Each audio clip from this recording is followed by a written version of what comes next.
Hello, my name's Daniel, and I'm here with Jordan and Matt, and together we are Dwlly. And today we present the Future of Property podcast, where we explore with experts in the industry what the future of property will look like. Sure. Today we have a special guest called Nibby, which is a property sourcer, property investor, and property educator. So, thank you for joining us today. And I wanted to kickstart everything with tell us about your background. What did you do before property and how did you join property? No, for sure. And I want to thank you guys for having me on your platform as well.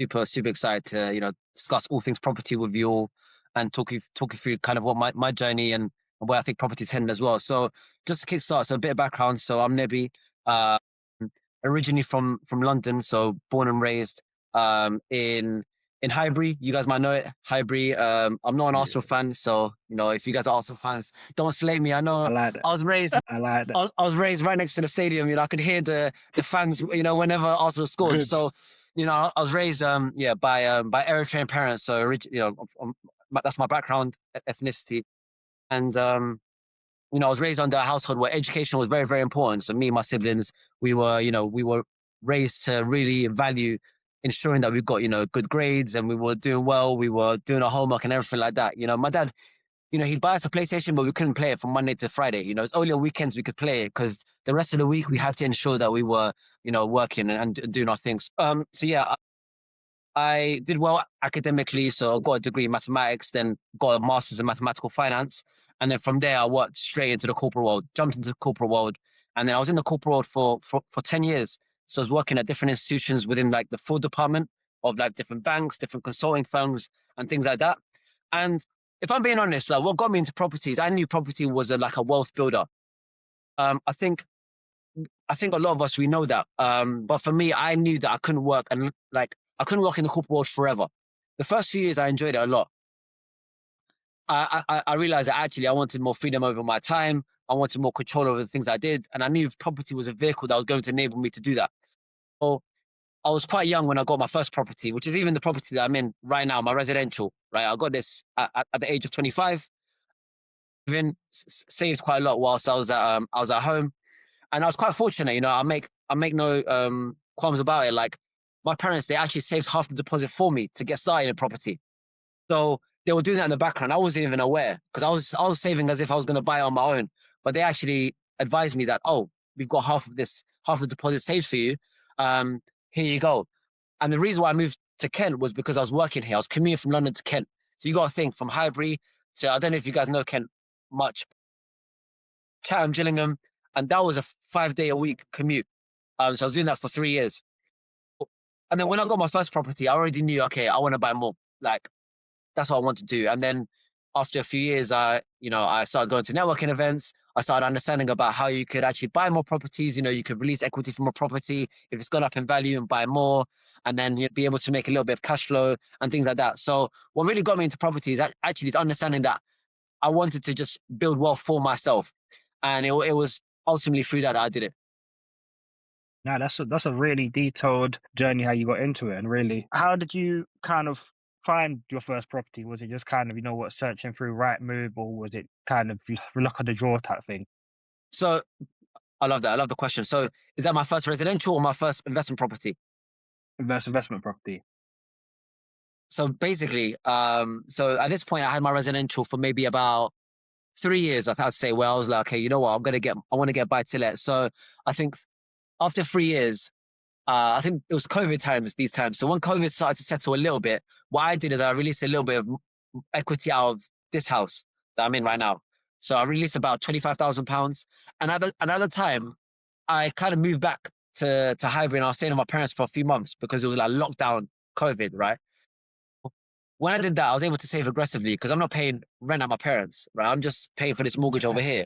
But because I'm working remotely now, and I'm not having to pay for food or nothing like that, I'm able to save quite a lot. So I've got these Yeah. savings over here, then I've got this release of equity over here. So together, I was like, okay, cool. Let me now look for my first buy to let. So, and the way I did it, honestly, it was just going on Rightmove. To be honest, just looking on Rightmove, and then going out to different viewings and things like that.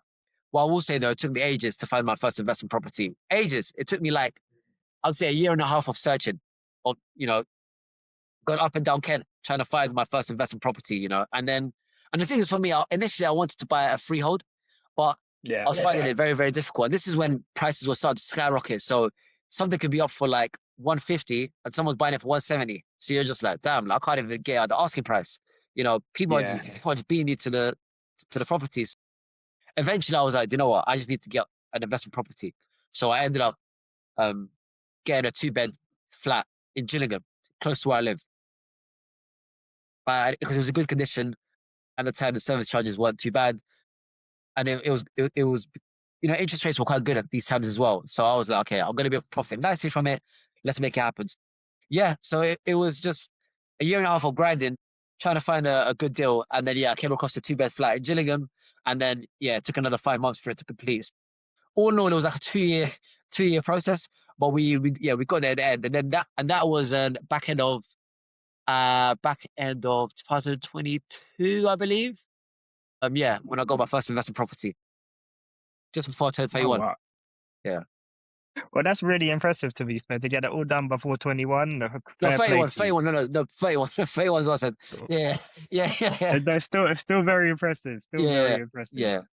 Yeah. Yeah, so that is a really interesting start to your journey.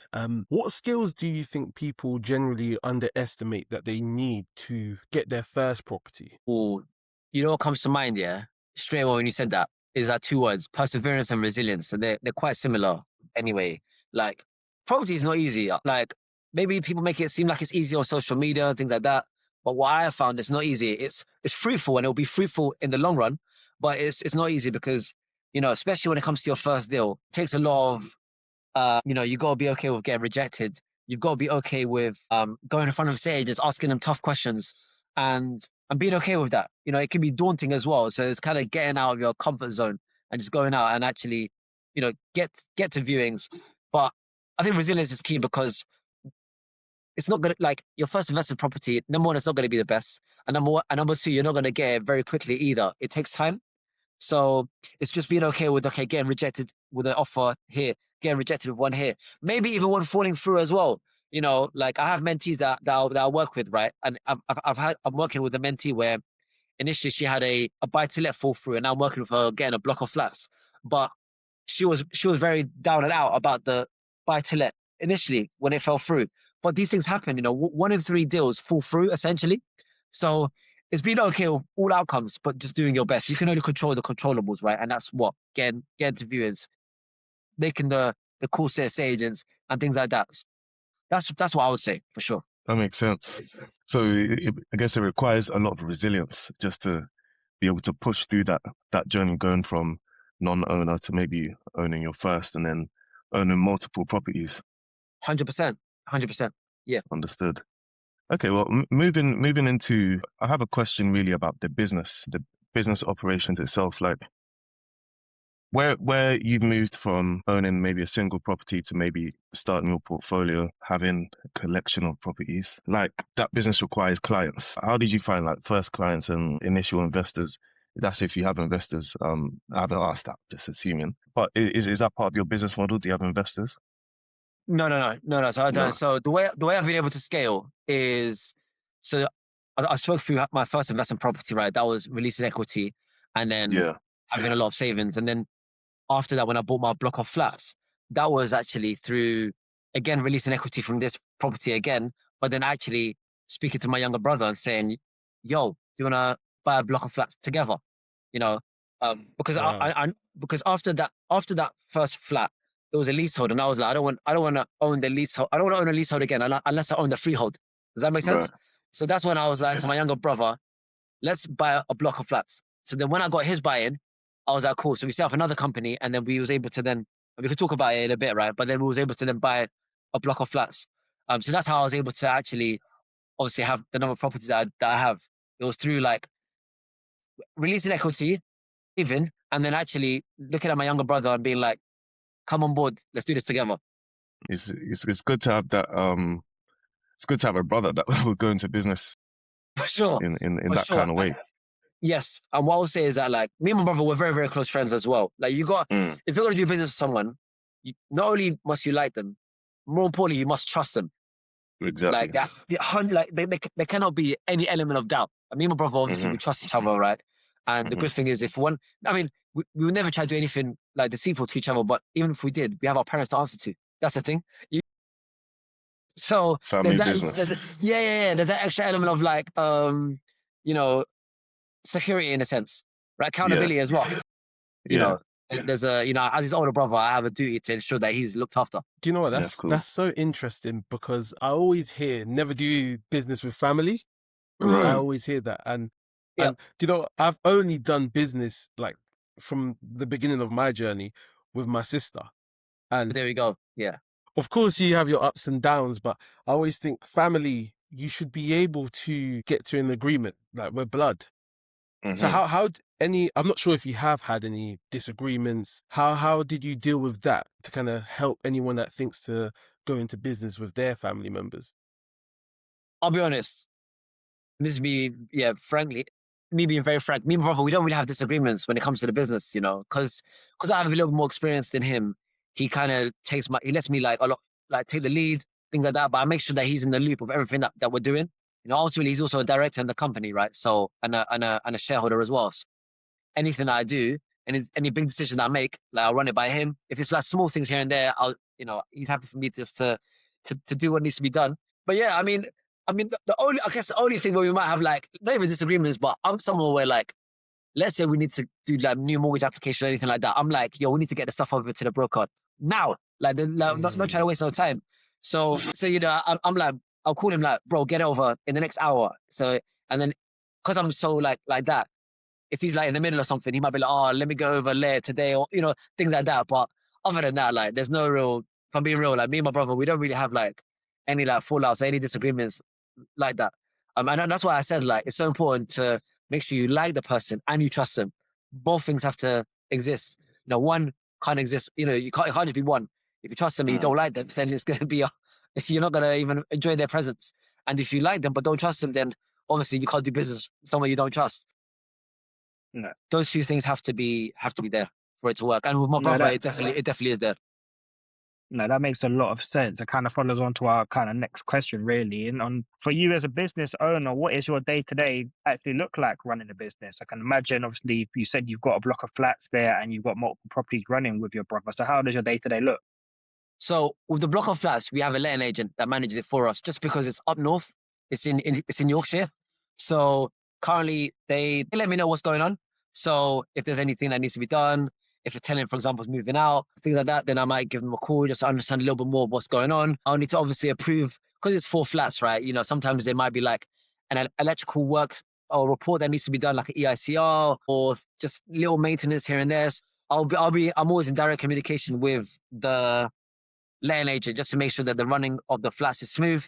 We're also currently working on actually, and I'm hoping the project goes to plan. We're working on actually creating leases for the flats as well. So we own the freehold, but now we want to create leases for the flats.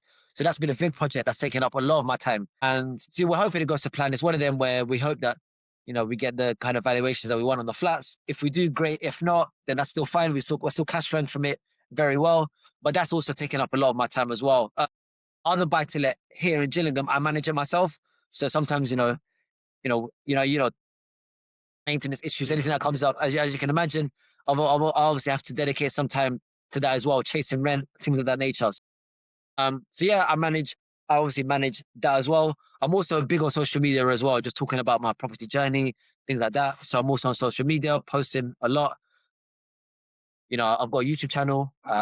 So yeah, it's just, if you type in just my name into YouTube, NEBIYE, you type in properties, then you'll find me there. Do subscribe.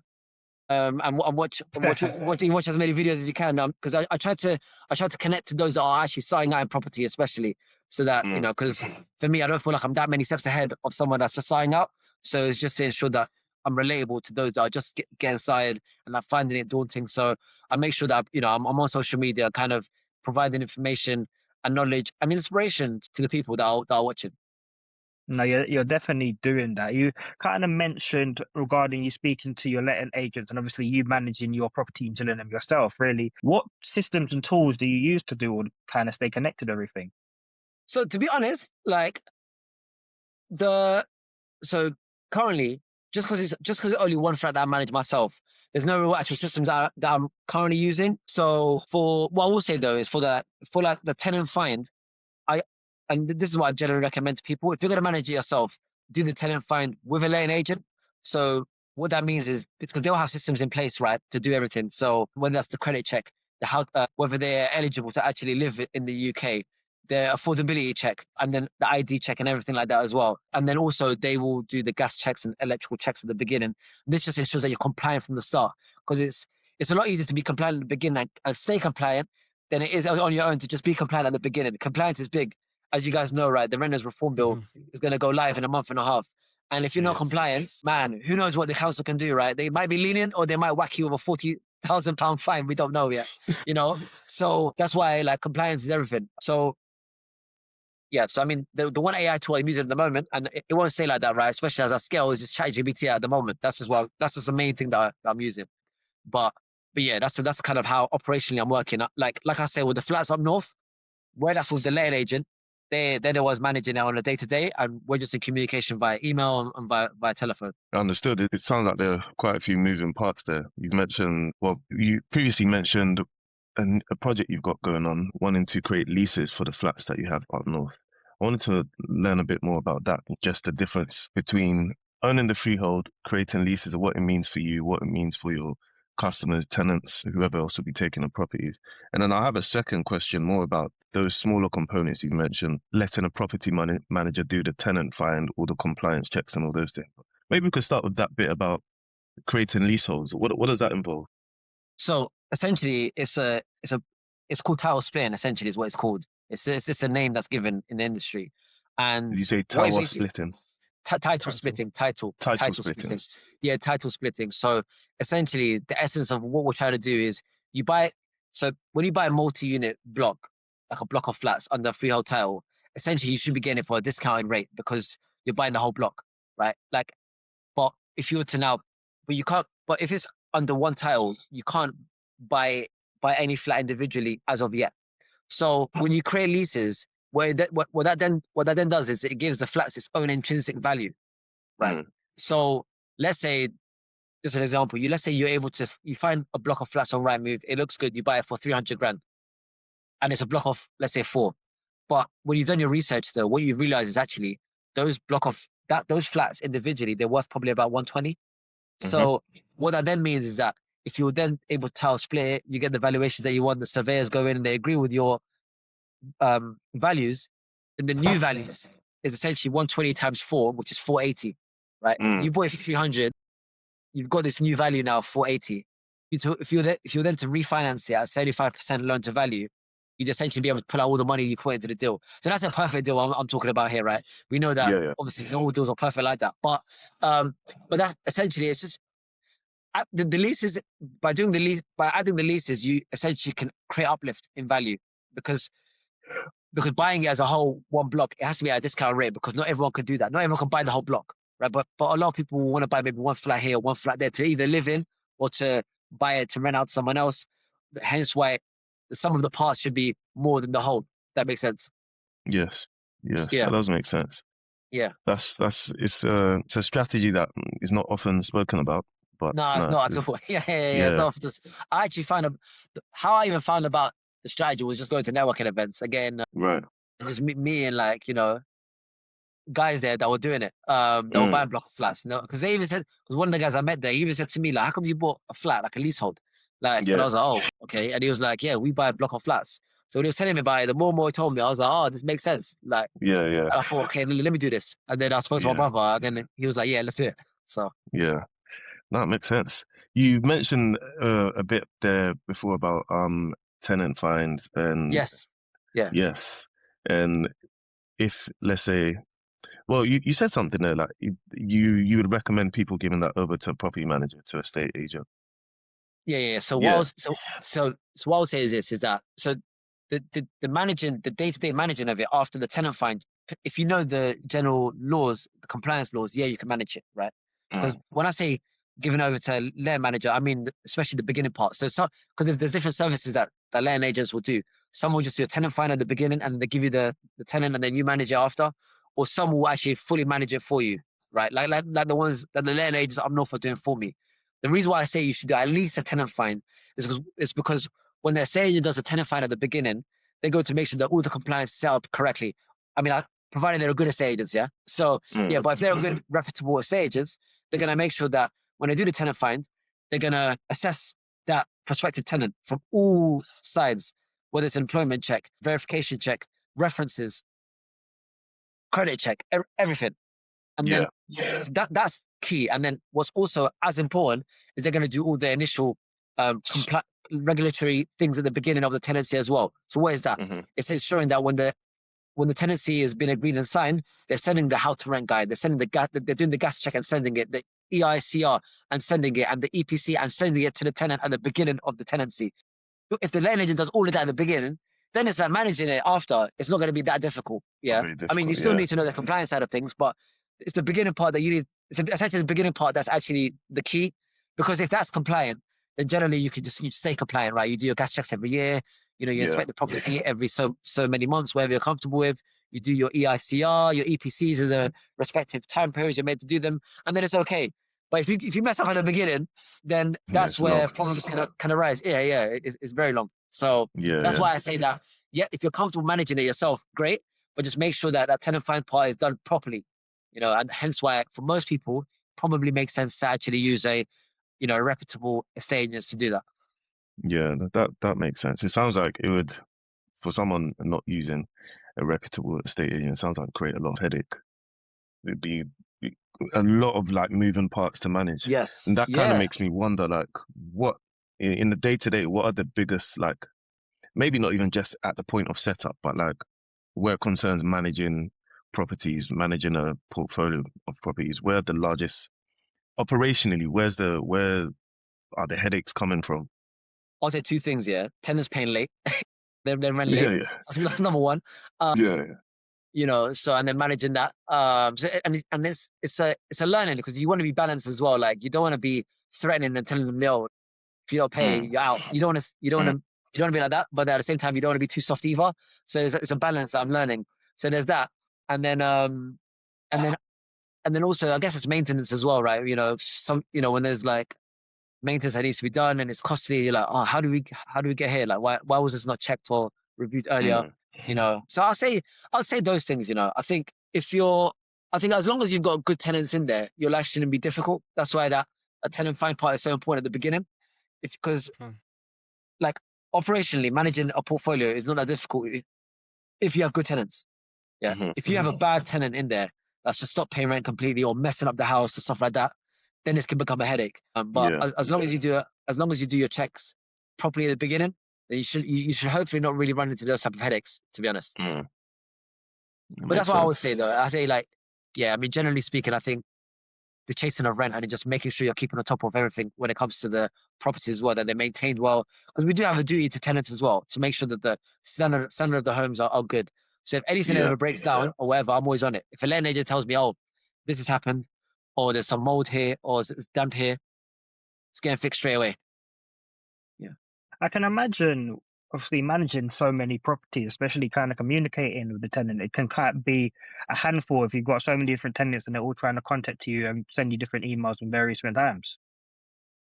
Yeah. Hence why like I use a letting agent for most of my properties, right? So that's why like for the ones up north, you know, I'll be honest, I did think about taking it back and managing it myself, but the more I thought about it, the more I was like, you know what, it doesn't make sense. Like if it was one up north, I'd manage it myself, but where it's four, that's four moving parts, four sets of tenants. I'm like, you know, yeah, it's like 4 times more likely that headaches will arise in any given month.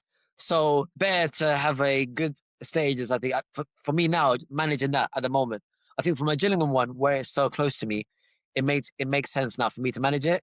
Because I can get there. You know, I can obviously ensure that it's all good and things like that. You know, I can build a relation with a tenant. But when it's like when it's so far away, it can be trickier. Now I know people that do it though. Like I know people that have like more properties than I do, that have properties all over the UK and they manage it all themselves and they're able to do it. But yeah, I think having the letting agent helps because if I didn't, then yeah, you're right. I would have 5 sets of tenants, right? That could contact me at any time, any day. You know, they don't care if it's 6 p.m. on a Sunday. If they've got an issue, they're gonna contact you, right? So yeah, I think especially as I grow, I probably will just start to like use good letting agents anyway, because it frees up my time to do other things. You know, whether that's And that's social fine. media, mentoring others, and things like that. Yeah. Would you be open to using, if there was a system to kind of help you manage the properties itself and kind of deal with that tenant communication and the maintenance? Would you be open to a new system to use that? Potentially, right? It depends how good the system is. You know, if the system, I mean, I would say I'd have to really see in essence how it would work, right? Could it cater to the vast majority of the tenant's needs? Or is it a case of like the tenant just uses it and then they're reaching out to me anyway? So it just delays it Right. inevitably. So it would depend on the quality of the system. But if you said to me, no, like let's say it was a really good system and it was able to do everything, like chase on rent, you know, communicate to the tenant. If there was a problem, like it'd somehow be able to accommodate to the tenant's needs and things like that, then of course I'd be open to. I definitely. Perfect. Yeah, it sounds like a lot of headache comes from that, having to communicate repeatedly with, especially as your portfolio will grow, tons of people you need to communicate with about a broken boiler, about Exactly. damage, about a Yes. lost key, these kind of Yes. like, Exactly. yeah. Exactly. So Exactly. I'm very interested in the model of handing it over to a letting agent, because it's good work they're doing. But what's that like for you as a business owner? How do they charge? Like, what do they cost generally? I guess, and it will vary maybe from service level. Yeah, so what I'll say is this to it. So it can vary depending on what you negotiate and what you agree upon. Yeah. I'd say it can vary anywhere between, say, let me give a range, 7 to like 12, 7 to 14% plus that. You know, whether it's usually be let's say 7 to 14. It's in that range somewhere, generally. You know, And now, that's on the rental amount per month. yeah. So let's say, argument's sake, the rent is 1,000 for the month. They're managing it. They might take, let's say that you agree 10% plus VAT.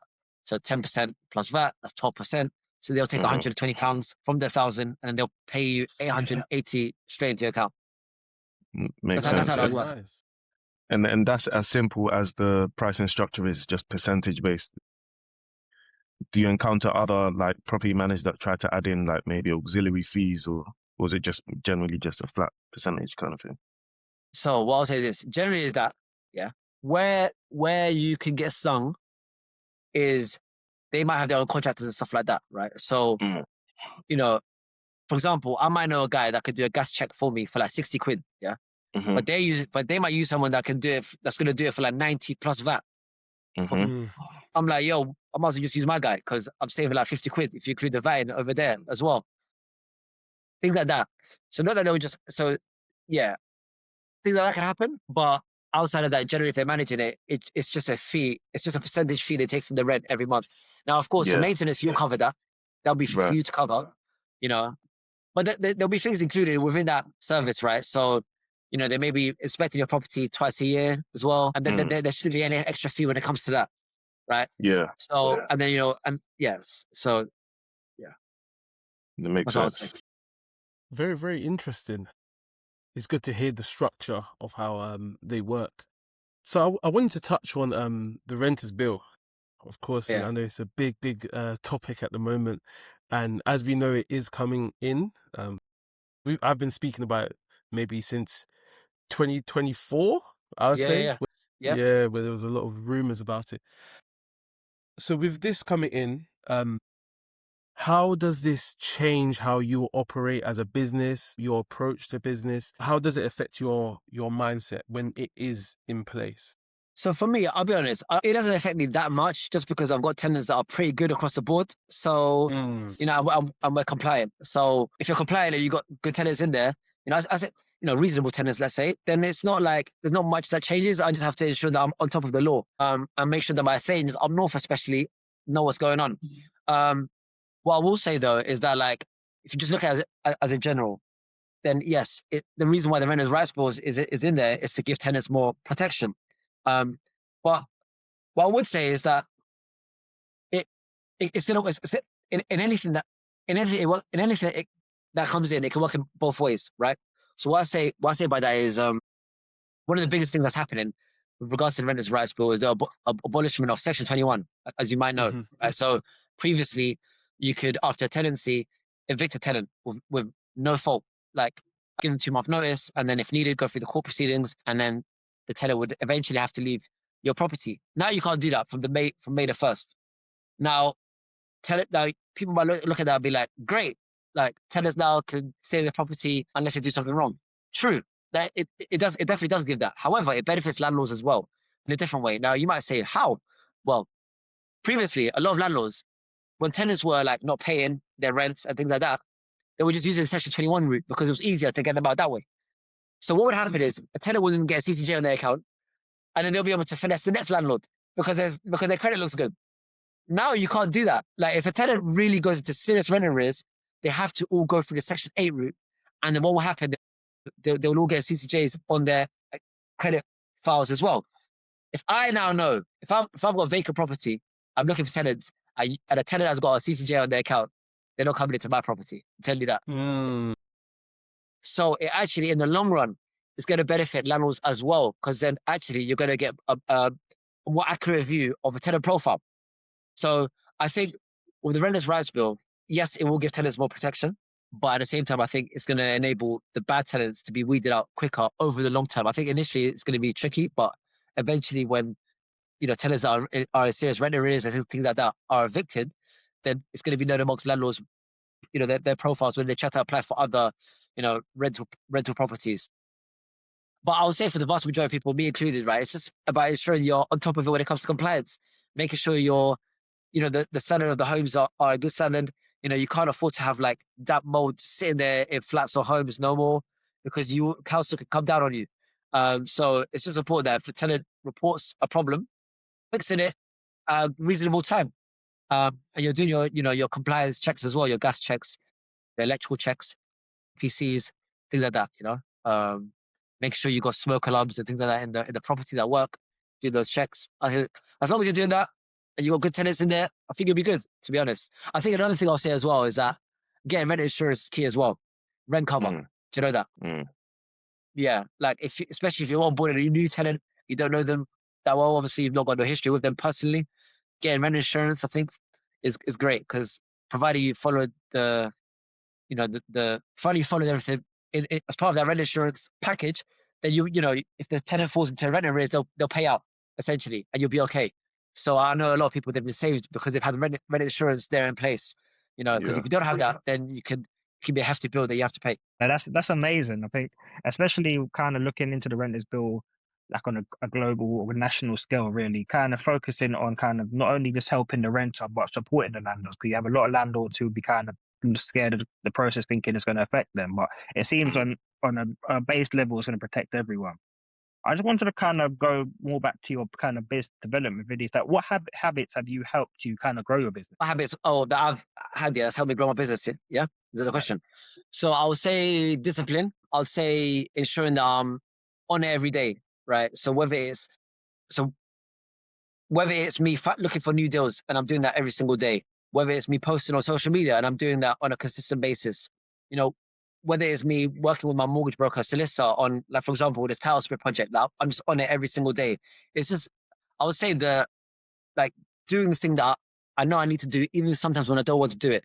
That's the key, because as we know, right, and I'm sure you guys know as well, motivation, it fades, right? You can get you can get this feeling of like, okay, I want to buy a property, and then but after a week, that feeling the excitement of it all can fade. But it's just about staying true to it and actually understanding that these things take time. Like if you want to get wealthy through property, it's not a 6-month, 1 year, 2 year job. It's a 10-year, 15, 20 years. I'm thinking about actually, okay, what does it look like for me in 10 years time? What does it look like for me in 20 years time, 30 years time? When I have the future, how do I ensure that actually they're looked after and things like that? So it's about having, I'll say it's about having micro speed with macro patience. It's like being patient and understanding this is a long-term game, but moving with speed every single day and getting things done. That's what I would say. Yeah. No, that's a very motivational thing to say. And honestly, I can feel the excitement and passion in your voice. Yeah. Really, for any viewers to watch this, what would your advice to them to be if they wanted to start off in the property? I'll say go to networking events. That's my first thing always. If you can, Get Try to go to outside. networking events near you. Yeah, get outside, get to networking events. Everything I've learned, the majority of what I've learned is going to networking events, and then also, of course, having mentors as well. But Mm, even my mentors I met through networking events. So I would say if you get to networking events, and when you go to these networking events, what I would always say is that see what value you can offer to people. Don't go there. If you're a newbie, don't go there and just see what you can take from others. Because if you go to an experienced property investor, he's already got 20 other people trying to take his or her time. So, but if you've got a skill that you can help them potentially with, maybe you can record a video very well, you can edit well. Do that for them for free. And I bet you any money, now that you've done something for them, they're gonna want to do something for you. It's just how humans work. You know that. mm. If someone just out of the blue does something good, great for me, now I feel indebted to them for some reason, right? So I might try to help them in another way. So that's what I would say. It's go to networking events, meet with people, see what value you can offer on your side, and then just soak up all the information that you learn from these events as well.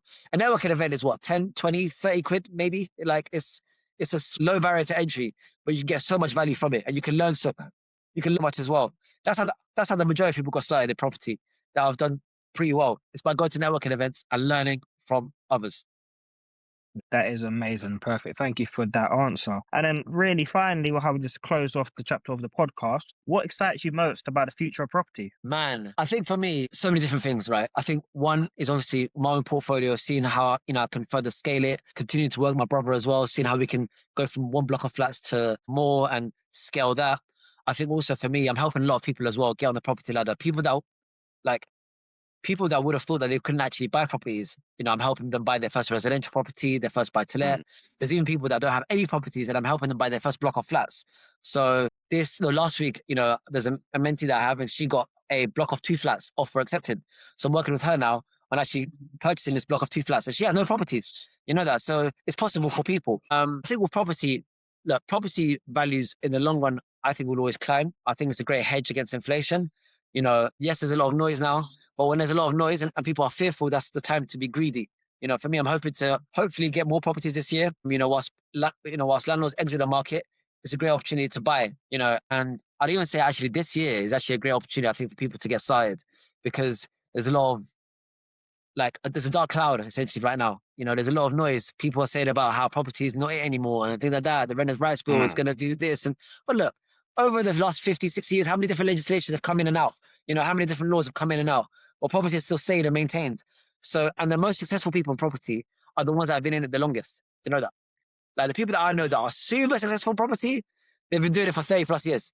Yeah. So they've weathered the storm and there's been many storms, right? So that's yeah, that's what excites me. I think property is here to stay, and I still think it's going to be a great investment vehicle. Thank you so much.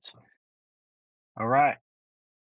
Gents, any further questions for Debbie? Well, I've got maybe a question that's it's a bit like out of the box. What would you say separates successful investors, property investors, from average ones? I'll say successful investors, they are resourceful. So they're going to use what they can to try resourceful. Yeah, they're going to do what they can to find a deal.